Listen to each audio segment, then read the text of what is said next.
Clara stood nervously in the check-in line at Denver International Airport, clutching her duffel bag like it might steady her. This trip was supposed to be her escape, a quiet vacation she had saved up for in secret. She hadn't told her family, knowing how they would react. Yet somehow they had still found out. When she reached the counter, she handed her passport and ticket to the clerk. The woman frowned, scanned again, then shook her head. "I'm sorry, Miss Turner," she said gently. "This ticket was cancelled an hour ago." Clara froze. "That's not possible." The clerk turned her screen. "Refunded to a card ending in 4401. Clara's heart sank. She knew that card. It belonged to her mother. She staggered back from the counter, trembling, realizing her own mother had sabotaged her trip. Clara pulled out her phone, praying there was some mistake. Instead, a new text appeared. "Mom, have fun walking home, loser." Her stomach twisted. It wasn't sarcasm, it was cruelty. Plain sharp cruelty. Behind her, a boy in a Spider-Man hoodie tripped, and his mother caught him tenderly before he fell. Clara looked away quickly, unable to watch even that small kindness. In the bathroom stall, she sat on the toilet lid and wept, not only because of the cancelled flight but because it confirmed what she had denied for years. This wasn't tough love. Her parents didn't love her. Not like they loved her sister Maya. Maya had been showered with cars, condos, and weddings paid in full. Clara got old shoes from charity and lectures about character building. Another buzz. "Dad, don't be dramatic, Clara. You can crash at Maya's if you're desperate." She closed her eyes, remembering the night Maya kicked her out in a snowstorm. Out at the pickup lane, Clara opened a rideshare app, debating if she had enough money to cross town. Just then, a small white car slowed to a stop. The driver leaned out. "Hey, you all right? You look like you've been hit by a truck." Clara gave a bitter laugh. "Close. A text." His brow furrowed with concern. "Family trouble?" She nodded faintly. "Something like that." He gestured to the seat. "Hop in. I'm off shift, but I can get you wherever you need to go." Clara hesitated, but the man's gentle eyes and steady hands radiated trust. She slid in slowly. "Where to?" he asked. Clara's voice wavered. "Nowhere. Could you just drive for a while?" He didn't ask questions. He just drove, letting the city lights blur past.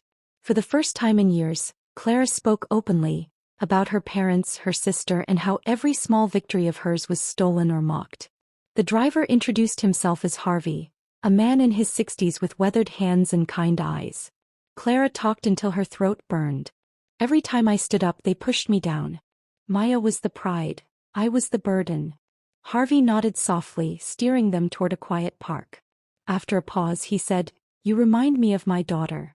Stronger than she thinks." Clara gave him a sad smile. "She's lucky to have you." Harvey chuckled bitterly. "She ran away to New York 5 years ago. Haven't heard from her since. I just hope she's okay." Clara stared out the window. "If she's anything like you, she's probably more than okay." Silence filled the car, comfortable and heavy. Then her phone buzzed again. This time she didn't cry. Instead, she opened a hidden folder on her device, one labeled Options. For the first time in years, she was ready to use it. Inside were documents from a secret life she had built in silence. Back in college, she had stumbled into a financial planning course and discovered a passion. Since then, she worked odd jobs, long shifts, unpaid internships. She studied investments, saved every dollar, and made careful moves. While her family mocked her old car and basement apartment, Clara quietly bought properties, stocks, and land. They never suspected. They didn't know she owned the very house they rented.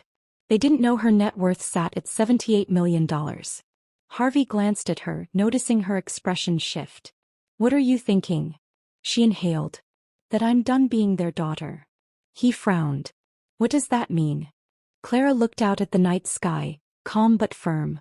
"It means I'm ready to become their landlord." She typed a message to her mother. "Don't worry. I'll be home soon." For once, the words felt like a promise. The ride back to the suburbs felt different. Not because of the traffic or air, but because Clara wasn't returning as a victim. Harvey pulled to a stop near the corner. "You go be the storm," he said with a small smile. Clara stepped out, her duffel heavy but her shoulders light. Their house looked exactly the same. Beige siding, messy lawn, Maya's white SUV in the driveway. The same house they had screamed at her in, The same house they had thrown her out of 3 times before she turned 20. But this time it was hers. She opened the mailbox first, pulling out envelopes addressed to Turner Properties LLC. Rent checks made out to her. She walked the path and pushed open the door without knocking. Her mother looked up from the couch and frowned. "Why are you here?" Her father came out of the kitchen chewing loudly. "Thought we canceled your trip. Shouldn't you be sulking somewhere?" Maya leaned on the kitchen counter, filing her nails. "Surprised you're not crying in the terminal." Clara set her bag down calmly and pulled out a manila envelope. Her father squinted. "What's that?" She laid copies on the counter, fridge, and stairs. "Eviction notices. You're 3 months behind on rent with Turner Properties LLC. That's me. Lease terminated." Her mother scoffed. "You don't own this house." Clara tapped the deed. "Purchased under trust 2 years ago. I let you stay out of pity. But after today I don't feel safe renting to you anymore." The room fell silent. Maya laughed nervously. "You're joking." Clara's voice was cold. "I'm not." Clara pulled out her phone and hit play. Her parents' voices filled the room. "Let's cancel her flight. Teach her not to keep secrets. Maybe she'll get stranded." Gasps filled the kitchen. "You spied on us," her mother cried. Clara shook her head. "No. I documented tenants sabotaging their landlord." Her father growled. "You can't do this." Clara's tone didn't waver. "I already did." Her phone buzzed. A notification read, $14,700 paid by Maya Henderson. Clara turned. "You said the rent was delayed." Maya's face flushed. "Only if you hadn't laughed when I fell down the stairs last Christmas while holding gifts for your kids." Maya's jaw clenched. "Don't twist this." Clara stepped closer.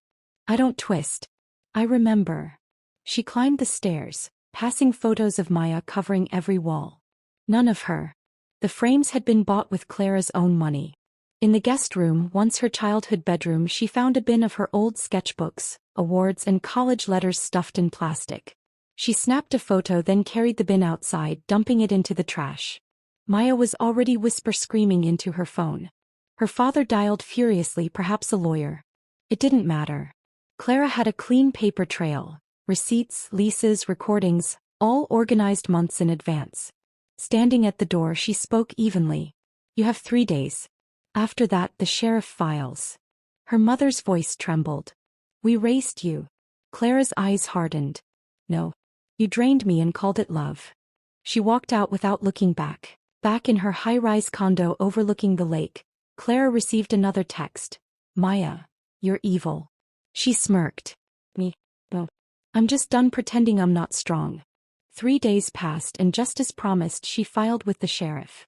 On Thursday morning, deputies arrived with paperwork. Her parents stood on the porch, pale and speechless.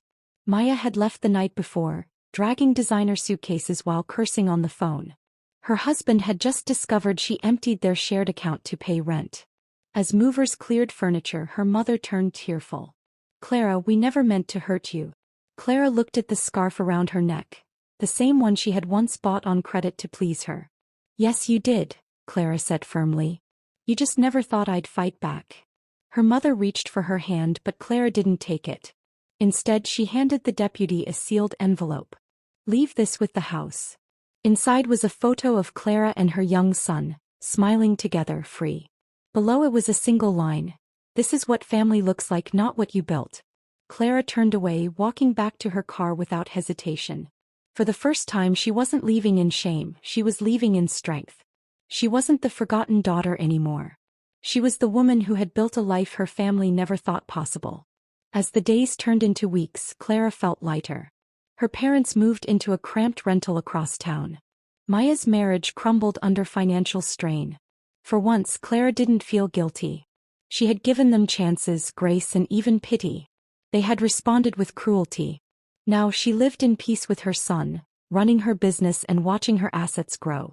Harvey called once to check in. "Did you do what you needed?" he asked.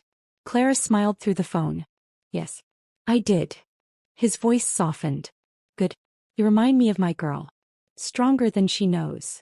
Clara kept working quietly, building Turner Properties into something larger. Every signature on every document was hers. No one could take it.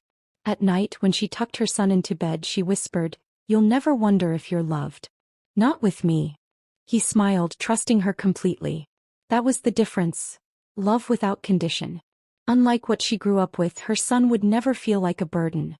One evening, as she gazed over the lake from her balcony, she finally allowed herself to breathe. For years she had been told she was nothing. Now she was living proof she could be everything. Her parents tried calling sometimes, leaving voicemails thick with excuses. Clara didn't listen. The truth was simple. They weren't sorry for what they did. They were sorry they lost control. She had broken free of their hold. She was no longer their scapegoat, no longer their victim. The silence she gave them was louder than any words. For the first time in her life, Clara didn't crave their approval. She had her own. That was enough. As autumn settled in, Clara sat by the window, her son curled against her side. She thought of Harvey's daughter in New York, of all the lost children who had walked away to survive. She hoped they too had found peace. She kissed her son's forehead and whispered, "This is our family now. Just us, and that's all we need." Outside, the city lights glowed, reflecting on the lake. Clara closed her eyes, a quiet smile forming. She wasn't the broken girl crying in an airport stall anymore. She was the storm her family never saw coming, the storm that rebuilt itself into calm.